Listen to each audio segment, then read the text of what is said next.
மாவட்டம் மரவநேரி பகுதியில் அம்பேத்கர் சிலைக்கு மரியாதை செலுத்த வந்த இடத்தில் மோதல் ஏற்பட்டதால் அங்கே பரபரப்பான சூழல் ஏற்பட்டிருக்கிறது. தமிழ் தேசிய மக்கள் முன்னணி அமைப்பினர் அம்பேத்கர் சிலைக்கு மாலை அணிவிக்க வந்தனர்.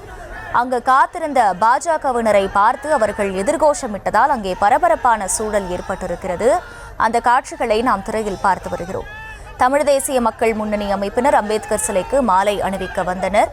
அம்பேத்கர் சிலைக்கு மாலை அணிவிக்க காத்திருந்த பாஜகவினரை பார்த்து எதிர்கோஷம் எழுப்பியிருக்கிறார்கள். இதனால் அங்கே பதற்றம் ஏற்பட்டிருக்கிறது.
சேலம் மரவநேரி பகுதியில் தமிழ் தேசிய மக்கள் முன்னணி அமைப்பினர் அங்கே அம்பேத்கர் சிலைக்கு மாலை அணிவிக்க வந்து பாஜகவினரை பார்த்ததால் அங்கே கோஷம் எழுப்பியிருக்கின்றனர். விவரங்களை செய்தியாளர் சிலம்பரசன் வழங்க கேட்கலாம். சிலம்பரசன், வணக்கம். கள தகவல்கள் என்ன? வணக்கம்.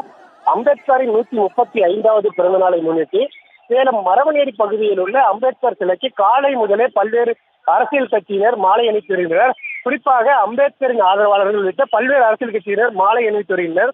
இந்த நிலையில் தமிழ் தேசிய முன்னணி என்ற அமைப்பு தற்போது சேலம் மரவநேரி பகுதியில் உள்ள அம்பேத்கர் சிலைக்கு மாலை அணிவித்துவிட்டு அம்பேத்கர் வாசகங்களையும் அதே போன்று சாதி ஒழிப்பு, மத ஒழிப்பு தொடர்பான கோஷங்களையும் பாஜகவுக்கு எதிரான கோஷங்களையும் தொடர்ந்து எழுப்பியிருந்தனர்.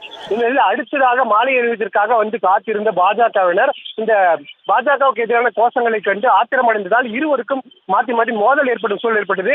அதே போன்று கையில் வைத்திருந்த கொடிக்கம்பங்களை அவர்கள் மீது வீசுவதும் உடனடியாக காவல்துறையினர் இரு தரப்பினரையும் தடுத்து நிறுத்தி சமாதானத்தில் ஈடுபட்டனர். மேலும் இவர்களை இறங்கினால் இவர்களை அடிப்பதற்கு பாஜகவினர் முயற்சித்த நிலையில் காவல்துறையினர் அவர்களை மாற்று பாதையில் பின்னால் வழியாக அந்த வழியாக இறக்கிவிட்டு அவர்களை சமாதானப்படுத்தி அனுப்பினர்.